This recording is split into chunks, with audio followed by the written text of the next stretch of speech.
Ouça agora uma palavra de fé e ousadia para o seu coração, com o reverendo Roberto Barnabé.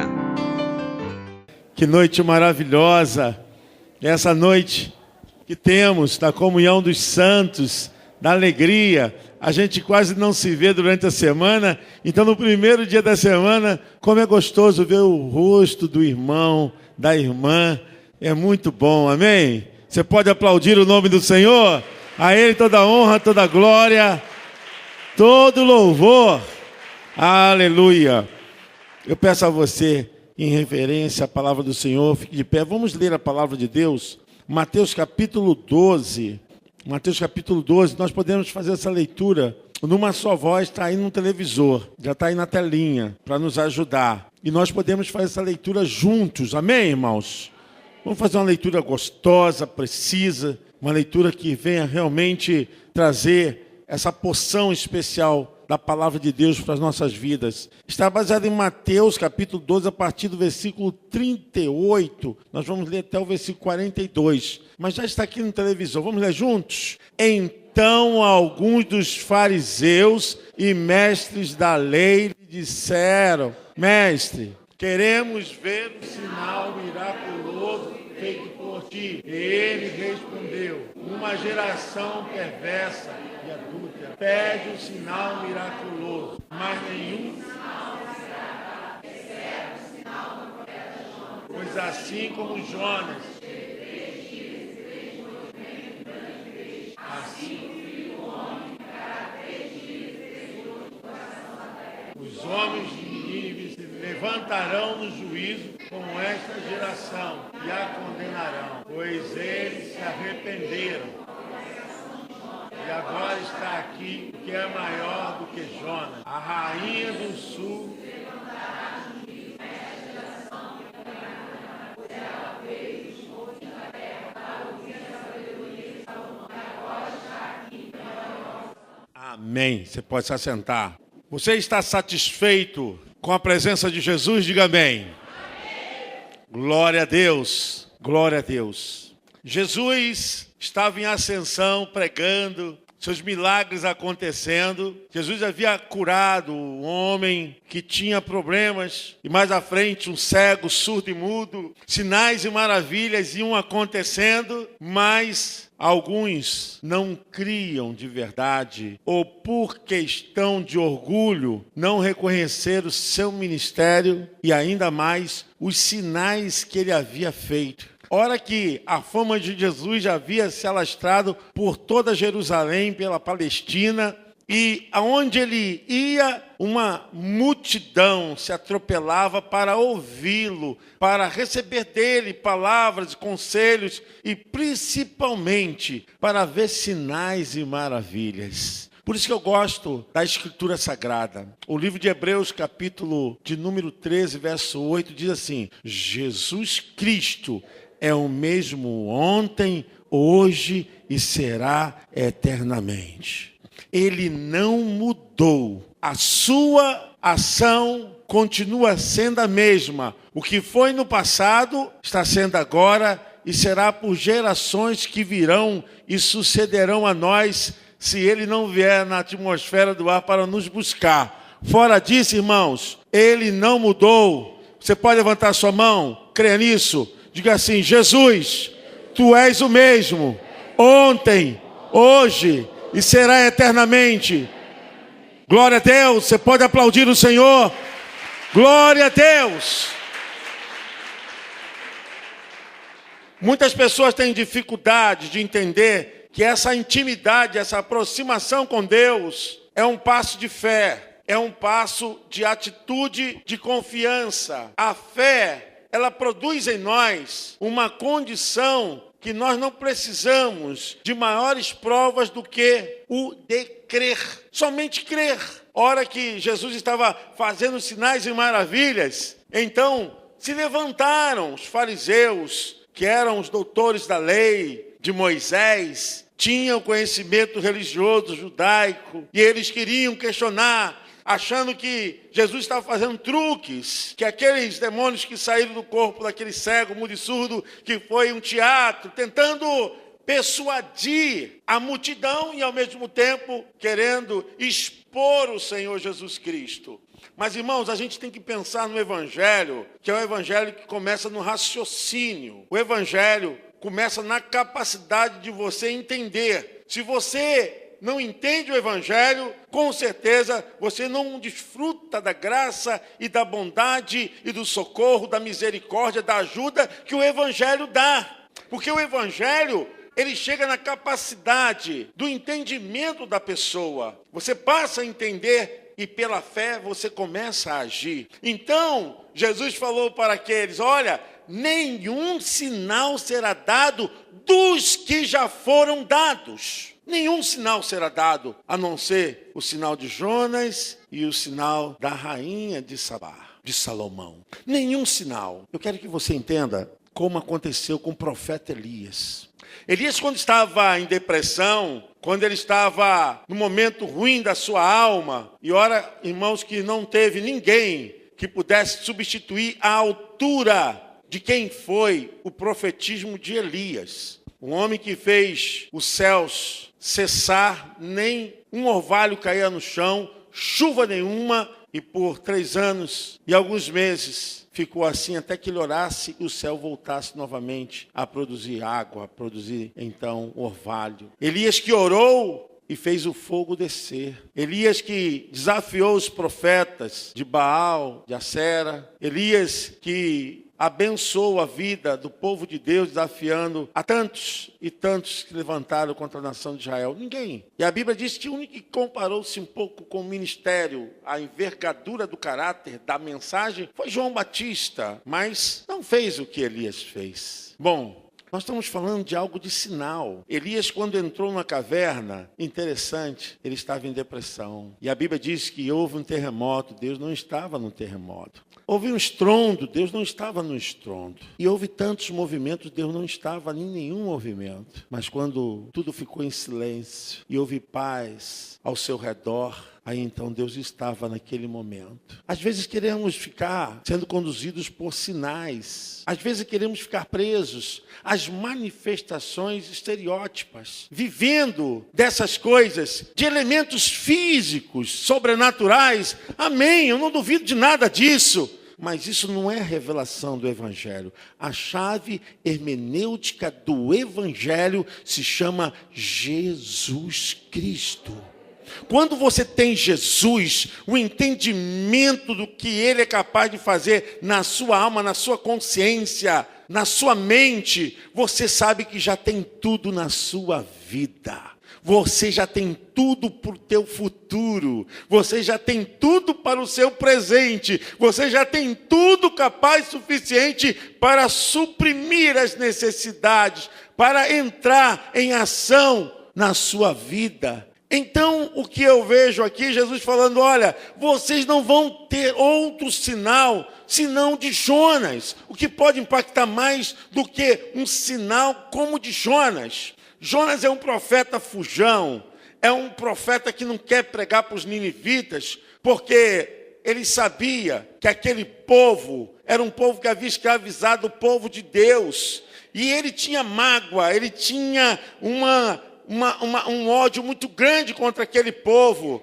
E Deus pegou Jonatas e mandou ele pregar para os ninivitas. E quando ele pegou, então, o barco, em vez de ir para onde Deus mandou, ele foi para outro lugar. E aconteceu de que quando estava em alto mar, a Bíblia nos relata do momento difícil que aqueles homens passaram por causa da rebeldia de Jonas. Jonas estava levando maldição para aquela navegação. Profeta fujão, profeta desobediente, ainda põe a vida dos outros em risco. Que coisa, hein? Diga assim, eu não vou ser profeta fujão.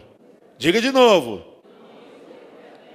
Cuidado, você põe a vida dos outros em risco. Então, quando Jonas viu o desespero daqueles homens, Jonas falou, olha, sou eu o problema dessa embarcação. Porque eles começaram a clamar os seus deuses naquela hora, e Jonas falou, eu sei que sou eu. E aí Jonas insiste de não ir aos ninivitas, porque quando ele pede para ser jogado daquele barco em alto mar, numa tempestade, e o barco sendo varrido, ele queria morrer. Ali era um suicídio consciente e permissivo de todos os navegantes. Mas Deus é Deus. Diga comigo, Deus é Deus. Irmãos, a vontade do Senhor é soberana. Existe a vontade diretiva de Deus e a vontade permissiva. Nesse momento, Jonas achou que poderia fazer da sua vida qualquer coisa. E Deus falou, não, você é meu. Eu tenho um plano com você.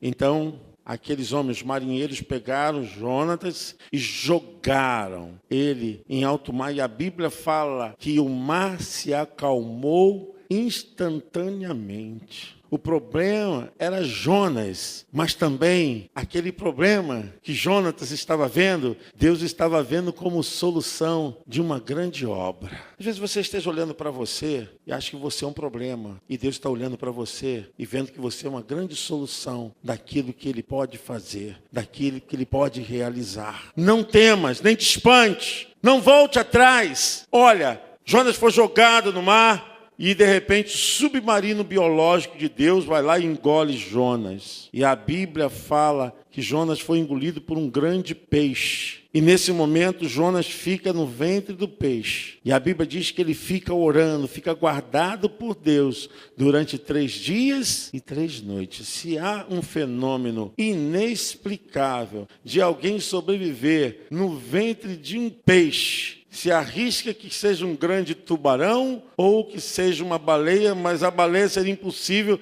porque não passaria sem antes ser triturado pela baleia. Eu não sei se tubarão ou se baleia, e a Bíblia diz um grande peixe. O sinal é que foi algo maravilhoso. Alguém sobreviver num ventre de um animal desse sem ser ferido. E não só isso. O que acontece é que Jonas, quando ele é cuspido por esse grande peixe, a Bíblia diz que ele cai justamente aonde? Aonde Deus havia mandado ele ir. Eu vou falar algo aqui para vocês interessante sobre a soberania de Deus. Se você é de Deus, escuta o que eu vou falar, se você é de Deus, se você um dia fez um compromisso com Ele, se você colocou seu coração nesse altar e você conhece-o muito bem, você pode dar voltas que você quiser, você pode fazer o que você quiser, mas você vai ter que entrar no plano maior que Ele tem para a sua vida, até que se cumpra, até que seja de uma forma que você sinta que é Deus trabalhando de uma maneira diferente. Amém? A pessoa pode dar a volta que for, pode provar do mundo, pode estar saciado com as coisas, até que não agradam a palavra de Deus, mas se de uma coisa Deus te marcou para um propósito, eu falo da soberania de Deus. Meu irmão, você vai voltar para o plano maior, para o plano melhor de Deus, amém? Você pode aplaudir ao Senhor, vai voltar, vai voltar.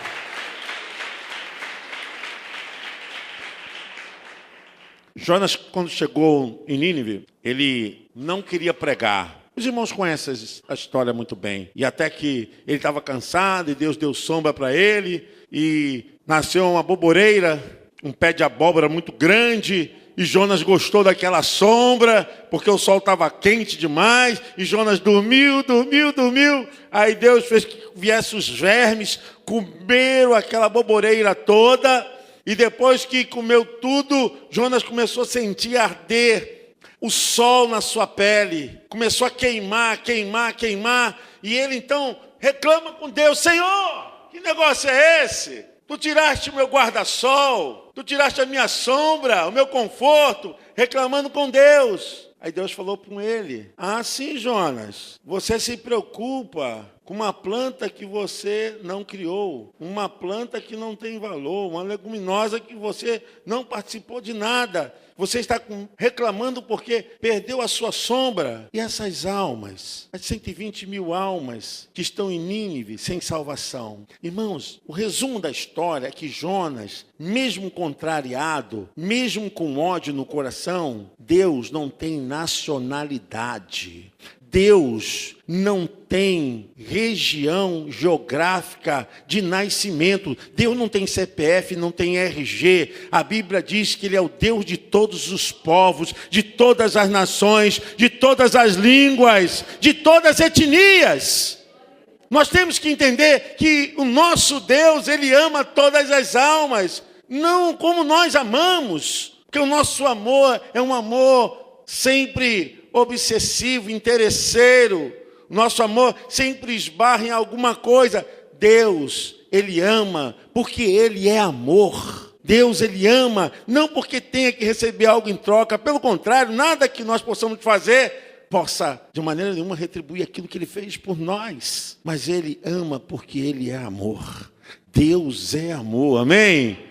A razão de Deus salvar o homem, a razão de Deus buscar o perdido, a razão de Deus não desistir de ninguém, porque Ele é amor. Glória a Deus! Você pode aplaudir o Senhor. Deus é amor.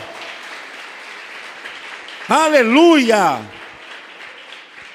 Esse milagre, essa obra toda, é que Jesus estava dizendo àquelas pessoas: nenhum sinal será dado, senão o sinal de Jonas. Com todas essas dificuldades, ele foi usado para fazer a obra de Deus, e as almas se converteram, as vidas se converteram. A Bíblia diz que até os animais se converteram na pregação. Imagine, a pregação de Jonas foi um fiasco, mas como tinha a soberania e a bondade de Deus, todos foram salvos, amém? Não importa a nossa visão a respeito daquilo que Deus faz. Importa que Deus é maior, Deus é maior, Deus é maior e Deus é maior.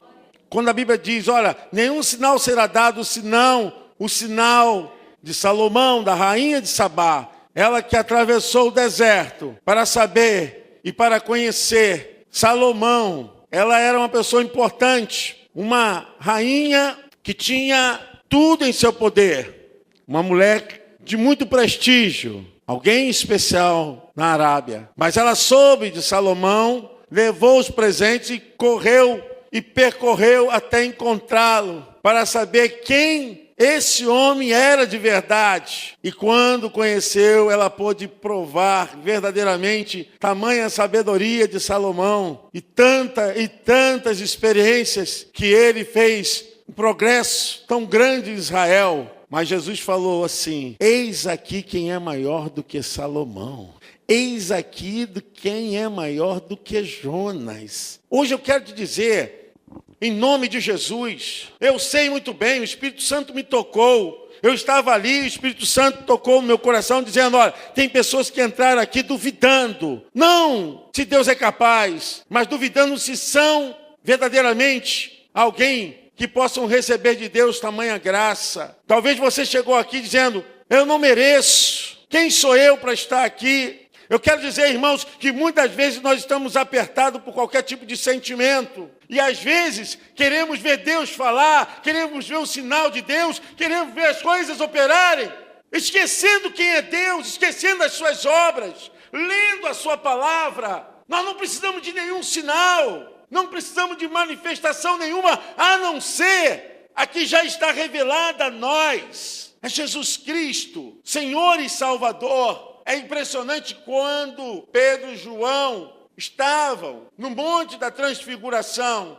e apareceu Moisés e Elias. E a glória do Senhor se manifestou. E aquela glória dominou todo aquele monte. E eles ficaram fascinados porque haviam sinais, coisas maravilhosas nos céus. E eles ficaram impressionados com aquilo. Senhor, vamos fazer aqui cabanas. Eles queriam permanecer ali pelos aspectos do que estava se manifestando, os sinais. E a Bíblia revela um momento muito tremendo, que quando termina aquele momento de Moisés e Elias sumirem do Monte da Transfiguração, porque era a confirmação do ministério de Jesus, Elias, o profetismo, Moisés, a lei, e agora Jesus, a graça, assumindo todo aquele conjunto de manifestação que Deus fez acontecer em toda a história de Israel, se concluir agora na vida de Jesus, o ministério da graça, do amor, pela fé. E quando aquilo desaparece, a Bíblia diz assim: e só ficaram Pedro e João e Jesus. Eu quero dizer para você que se a sua consciência, se o seu sentimento não for pelo entendimento da palavra, você não tem que conhecer pelos aspectos de manifestações, mas presenciar, sentir Deus, verdadeiramente ter um conceito dele, capaz de conduzir a tua vida, conduzir seu destino, possuído realmente de um entendimento, de uma fé, que não dependa de bengalas, que não dependa de coisas fora daquilo que já está dentro de você, que é o Espírito Santo de Deus. Jesus falou: nenhum sinal será dado. Se vocês querem algum sinal, olhe para a história, veja o que aconteceu. Eu sou o mesmo ontem, hoje e serei eternamente. Nenhum sinal será dado. E ele diz: olha, eis aqui quem é maior que Jonas, eis aqui quem é maior que Salomão. Eu quero hoje, em nome de Jesus, dizer para você: se está doendo, se está machucando, se você está sofrendo, se tem alguma coisa que está te levando para um estreito, para um aperto, se você está aqui motivado por algum sofrimento, por alguma condição ruim, eu quero dizer, não vou te mostrar nenhum sinal a não ser Jesus Cristo. Jesus é maior do que a sua dor, maior do que o seu conflito, maior do que todas as ameaças contra você, ameaça contra a tua família. Eu digo isso porque o inimigo, às vezes, tenta nos conduzir a um conflito de confusão. Meu irmão, bota o teu pé na casa de Deus, firma o teu pé aqui, ouça a palavra, louve o nome do Senhor. Nenhum sinal será dado, a não ser esse que o profeta está te dando: Jesus Cristo. Põe a sua vida, põe a sua casa, você vai ver como vai mudar. Nenhum sinal será dado senão de Jonas, nenhum sinal será dado senão de Salomão. E eis aqui quem é maior do que Jonas, e eis aqui quem é maior que Salomão. Eis aqui quem é maior do que o seu problema, do que a sua dor, do que a sua história difícil, do que todos os problemas que têm afligido. Irmãos, existe uma coisa que nós não podemos viver na dúvida. Na dúvida, o inimigo entra na mente. Na dúvida, a gente não consegue andar, porque a dúvida paralisa. A dúvida faz com que a pessoa se torne uma pessoa incapaz de poder prosseguir, porque a dúvida produz medo, e o medo paralisante tira as reações comum da vida, as reações que são a dinâmica da existência do ser humano. Talvez o inimigo tenha colocado pensamentos, imaginações no teu coração, na tua vida, na tua família. Eu quero dizer: olha, não pare, eis na tua vida quem é maior do que Jonas, do que é maior do que Salomão. Se essas pessoas comuns, se essas pessoas cheias de problemas, com Deus fizeram coisas maravilhosas, ainda mais o Filho de Deus hoje, se apresentando a você. Quando nós temos um encontro verdadeiro com Jesus Cristo, nós começamos a entender que com Ele não há perigo. Com Jesus não há risco de você se perder. Ele mesmo falou: eu sou o caminho, a verdade e a vida. Quem me segue, ele falou em outro texto, João capítulo 7, não andará em trevas. Eu sou a luz do mundo. Ele se identificou, ele falou quem ele era. E hoje eu quero dizer para você: como está o teu coração? Como está a tua alma? Você é um ser que tem alma, tem sentimentos. Você é um ser que se entristece, se aborrece. Você é um ser que muitas vezes é levado pela condução das solapadas da vida. Nós somos seres humanos, que se você não tiver sentimentos, você está morto. Ora estamos alegres, amém, mas também podemos passar por momentos de dificuldade. Eu quero dizer que esse Deus, Ele é maior do que a tua luta. Eis aqui quem é maior do que a tua luta, do que a tua dor, do que o teu sofrimento, do teu rascunho que está acontecendo, dessa coisa de complicar a sua história. Olha, põe a tua fé no Senhor, coloca os teus pés na casa de Deus, porque nós estamos aqui, irmãos, é justamente para receber essa palavra de fé, uma palavra que motiva a nossa vida espiritual, uma palavra que enche a nossa alma de força, de ânimo, de capacidade de andar com Deus em meias lutas, em meia dor, em todos os problemas, dizer: Senhor, eu sei que Tu podes operar. Quando Jesus falou isso, Ele quis dizer: eu não tenho mais que ficar falando de mim para vocês. Eis aqui quem é maior que Jonas, e eis aqui quem é maior que Salomão. Eu quero pedir a você, nessa hora, que feche seus olhos, em nome de Jesus. Você não precisa ter medo, não precisa pedir outro sinal que não seja a presença de Jesus na sua vida. Não fique esperando elementos se manifestarem de maneira sobrenatural. Não. Traga Jesus, a palavra, coloque os seus pés firmes na casa de Deus, ande na presença do Senhor. Ele vai honrar. Ele é maior do que tudo, maior do que toda a sua luta hoje. Eu estou te desafiando hoje. Eu sei, irmão, o Espírito Santo me tocou. Tem pessoas aqui que precisavam ouvir isso, porque já estavam numa condição que não aguentavam mais. Mas eu estou te dizendo: eis aqui quem é maior do que a tua dor. O teu cálice estava quase transbordando de amargor, mas nessa noite, o Espírito Santo do Deus Altíssimo está renovando o teu coração, a tua mente, está tirando esse pensamento que estava consumindo a sua alma.